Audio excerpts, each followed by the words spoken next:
আমাকে গুঁড়ো গুঁড়ো করে মিশিয়ে দিলে না কেন আমার রসুলের রোজার খেজুরে?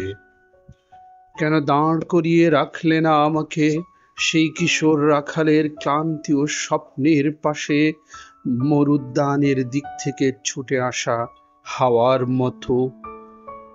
তার উদয় ও অস্তের সকল মেষ ও ভেড়ার ভেতর দিয়ে বয়ে যেতাম আমি উট ও কাফেলার ঘণ্টাধ্বনি হয়ে তাঁবুর বিয়াবানে।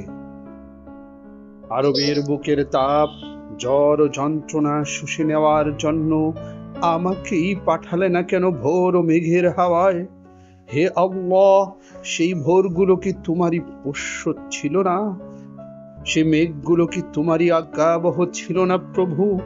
আমার রসুল আজলায় তুলে নিলেন বিষাক্ত মরীচিকা, পান করলেন দুশ্মনের পাঠানো ঝড়, যুদ্ধ ও ক্ষয়ক্ষতি। তুমি আমার রক্ত ছেঁকে পাঠালে না কেন তার অজুর জন্য এক গণ্ডূষ পানি?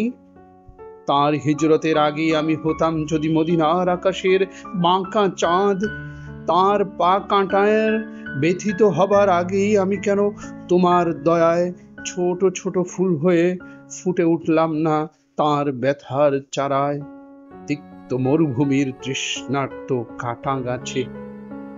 হে আল্লাহ, তোমার ধুধু বালি ও দুঃখের সঙ্গে মিশিয়ে আমার আত্মাকে কেন প্রবাহিত করে দিলে না আপেলে, আঙ্গুরে, শুকনো রুটি ও স্ত্রীর দুধে? আমার আয়ু কেন হলো না তার কপালের ঘাম মোছার ছিন্ন টুকরা বস্ত্র? আর আমার কবিতায় স্পর্শ করতে পারত যদি হেরা পর্বতের ব্যক্তিগত গুহার একাকিত্ব আর্তনাদ।